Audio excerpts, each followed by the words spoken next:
हम पिछले कई दिनों से आपसे कह रहे हैं कि आपको अब कोरोना वायरस के साथ जीने की आदत डाल लेनी चाहिए, क्योंकि कोरोना वायरस आपकी जिंदगी से अब आसानी से जाने वाला नहीं है। ये एक ऐसा अनचाहा मेहमान है जो लंबे समय तक अब आपके घर में रहेगा और इसके लिए आपको तैयार रहना चाहिए। और इसी बात पर अब वर्ल्ड हेल्थ ऑर्गेनाइजेशन यानी WHO ने भी अपनी मोहर लगा दी है। WHO ने यह आशंका जताई है कि यह वायरस एक महामारी के तौर पर लंबे समय तक इंसानों के बीच रह सकता है और यह भी हो सकता है कि यह वायरस कभी भी पूरी तरह से खत्म न हो। वर्ल्ड हेल्थ ऑर्गेनाइजेशन ने इसकी तुलना HIV से करते हुए कहा है कि HIV की तरह इंसानों को इस वायरस के साथ भी जीने की आदत डालनी होगी। अब लोगों को कई तरह की सावधानियां बरतनी होंगी और इस वायरस की वैक्सीन मिल जाने के बाद भी आगे का रास्ता इतना आसान नहीं होगा, क्योंकि सब लोगों तक इस वैक्सीन को पहुंचाना भी बहुत मुश्किल काम होगा। अब सवाल यह है कि फिर क्या किया जाए। अगर कोरोना वायरस लंबे समय तक हमारे साथ रहने वाला है तो हम इसके लिए खुद को कैसे तैयार कर सकते हैं, क्योंकि आप में से बहुत सारे लोगों ने ये सोचा होगा अभी तक कि ये लॉकडाउन महीने 2 महीने का होगा, बहुत ज्यादा हुआ तो 3 महीने का हो जाएगा, उसके बाद ये कोरोना वायरस चला जाएगा और आपकी जिंदगी पहले जैसी हो जाएगी। लेकिन अब मानसिक तौर पर अपने आप को ये तैयार कर लीजिए, आपका जीवन पहले जैसा नहीं होगा। आज हम आगे की इस तैयारी को मेडिकल साइंस, समाज और मनोविज्ञान के जरिए से समझने की कोशिश करेंगे। पहले वैज्ञानिक नजरिए से उन 5 महत्वपूर्ण सच्चाइयों को आप समझिए जिनका सामना आपको और हमें मिलकर करना है। पहली सच्चाई यह है कि यह वायरस अब भी पूरी दुनिया में तेजी से फैल रहा है, यह कहीं भी रुका नहीं है। पूरी दुनिया में 43 लाख से ज्यादा लोग इससे संक्रमित हो चुके हैं और करीब 2,97,000 लोगों की मौत हो चुकी है। 2,97,000, लगभग 3 लाख। बीमार लोगों का इलाज अलग अलग तरीकों से किया जा रहा है, हर देश में अलग अलग पद्धति है, लेकिन अभी तक इसका कोई भी पुख्ता इलाज किसी के पास भी नहीं है। इस बात को आप याद रखिएगा, इस कोरोना वायरस का किसी के पास पूरी दुनिया में कोई इलाज नहीं है। दूसरी सच्चाई है कि इस समय दुनिया में लाखों या शायद करोड़ों लोग ऐसे हैं जो संक्रमण का शिकार हो चुके हैं, लेकिन उनमें कोई लक्षण दिखाई नहीं दे रहा, उन्हें खुद भी नहीं पता कि वो संक्रमित हो चुके हैं। ऐसे लोगों को एसिम्प्टोमेटिक पेशेंट्स कहा जाता है और ऐसा भी हो सकता है कि इस तरह के जो मरीज हैं वो आपके आसपास घूम रहे हों। तीसरी सच्चाई यह है, जो लोग संक्रमण का शिकार हैं और जिनमें वायरस की पुष्टि हो चुकी है, उनमें से करीब 3 से 4% लोगों की जान खतरे में है। यानी इस वायरस के मामले में मृत्यु दर फिलहाल 3 से 4% है, लेकिन अलग अलग देशों में इसकी स्थिति भी अलग अलग है। उदाहरण के लिए बेल्जियम की स्थिति इस समय सबसे खराब है। बेल्जियम में कोरोना वायरस के मामलों में मृत्यु दर करीब 16% है। अमेरिका में यह करीब 6% है और भारत में मृत्यु दर करीब 3 से 4% है। चौथी सच्चाई यह है कि गंभीर रूप से बीमार मरीजों की संख्या भी अलग अलग देशों में अलग अलग है। 11 मई तक के आंकड़ों के मुताबिक गंभीर रूप से बीमार मरीजों की सबसे ज्यादा संख्या अमेरिका में है, जबकि भारत में स्थिति धीरे धीरे बेहतर हो रही है। पिछले हफ्ते तक भारत में कोरोना वायरस के कुल मरीजों में से करीब 9% लोग गंभीर रूप से बीमार थे, जबकि अब इनकी संख्या लगभग आधी रह गई है। अब भारत में कोरोना वायरस के सिर्फ 4.8% मरीजों की स्थिति ही गंभीर है। पांचवी सच्चाई यह है कि कोरोना वायरस की वैक्सीन का इंतजार अभी बहुत लंबा है।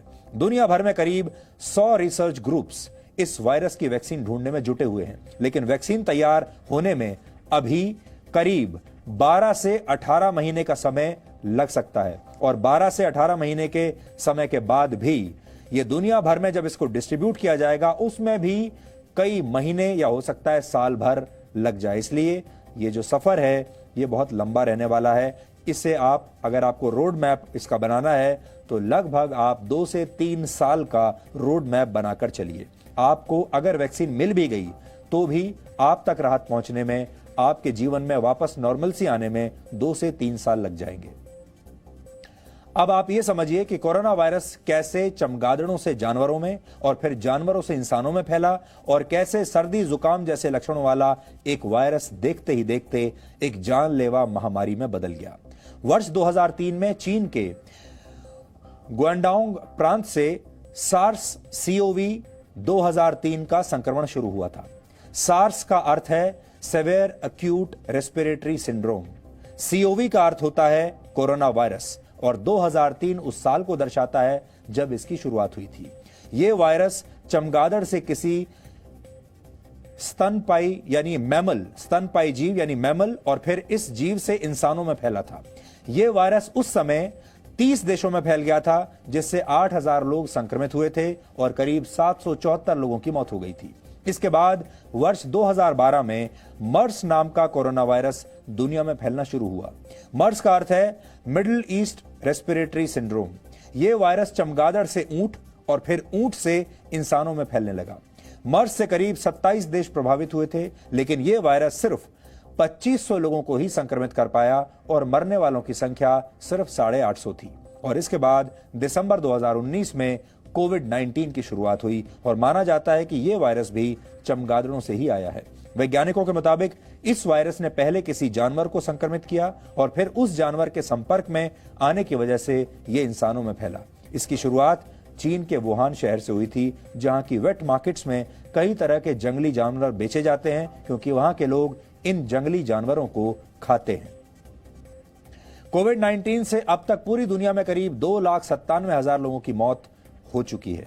इसलिए ये जो समस्या है आज की नहीं है, पुरानी है, और ये समस्या मनुष्य के लाइफस्टाइल से जुड़ी हुई है, मनुष्य की खाने की आदतों से जुड़ी हुई है, फूड हैबिट्स से जुड़ी हुई है।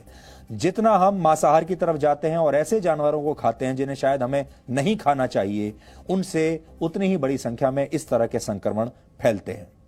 अब कोरोना वायरस के साथ समस्या यह है कि यह वायरस इसने पहले कभी किसी इंसान के शरीर में प्रवेश नहीं किया था, लेकिन वर्ष 2019 में ऐसा हो जाने के बाद, यानी इंसान के शरीर में प्रवेश हो जाने के बाद से ये एक इंसान से दूसरे इंसान में तेजी से फैल रहा है। यानी ये पहले जानवरों से इंसानों तक पहुंचा ही नहीं था, और एक बार अगर इंसानों में पहुंच गया तो फिर इंसानों से इंसानों के बीच फैल रहा है। एक डराने वाली बात यह भी है कि यह वायरस खुद को लगातार बदल रहा है। आप बदल रहे हो या नहीं, लेकिन यह वायरस लगातार बदल रहा है, यानी इसकी संरचना में बदलाव आ रहा है। इसे अंग्रेजी में म्यूटेशन कहते हैं। इस म्यूटेशन की मदद से यह वायरस खुद को इंसानों के शरीर में लंबे समय तक रहने के लायक बना रहा है, ताकि ये आपके शरीर में लंबे समय तक ऐसे ही रहता रहे। एक अनचाहे मेहमान की तरह आप कितना भी चाहें कि यह आपके शरीर को छोड़ दे, लेकिन यह आपके शरीर में ही रहेगा। एक डराने वाली बात यह भी है कि यह वायरस खुद को लगातार बदल रहा है, यानी इसकी संरचना में बदलाव आ रहा है, जैसा हमने आपको बताया, और हमने आपको म्यूटेशन के बारे में भी बताया। इस म्यूटेशन की मदद से यह वायरस आपके शरीर में लंबे समय तक रहता है और फिर निकलता नहीं है। लंदन के school of hygiene and tropical medicine में हुई एक रिसर्च के मुताबिक यह वायरस अपने स्पाइक प्रोटीन्स में बदलाव लाने में सक्षम है। आपने कोरोना वायरस की जो तस्वीरें अब तक देखी होंगी, उसमें आपने कोरोना वायरस के ऊपर उभरी हुई कांटे जैसी संरचना देखी होगी। ये जो आपके स्क्रीन पर तस्वीर है, ये तस्वीर आपने कोरोना वायरस की अभी तक देखी होगी, और ये जो लाल रंग का एक स्ट्रक्चर आपको दिखाई दे रहा है, यही है स्पाइक प्रोटीन्स, जो कांटे जैसे दिखते हैं। इसे ही स्पाइक प्रोटीन्स कहते हैं, और इसी की मदद से कोई वायरस इंसानों की कोशिकाओं में जाकर चिपक जाता है। कोरोना वायरस में आ रहा यह बदलाव 62 देशों से लिए गए सैंपल्स की जांच के बाद साबित हुआ है। हालांकि अभी इसे लेकर और भी रिसर्च की जानी बाकी है। लेकिन कोरोना वायरस के इस म्यूटेशन का अर्थ यह है कि इसकी वैक्सीन बनाना अब और भी मुश्किल हो सकता है, क्योंकि यह लगातार बदल रहा है। हो सकता है कि जब तक एक वैक्सीन तैयार हो, तब तक कोरोना वायरस अपना स्वरूप बदल ले। इन्हीं तमाम रिसर्चेज और आंकड़ों के आधार पर यह कहा जा रहा है कि कोरोना वायरस अभी लंबे समय तक इंसानों के बीच में रहेगा, और हमें इसके साथ जीने की आदत अब डाल लेनी चाहिए, नए नियमों के साथ।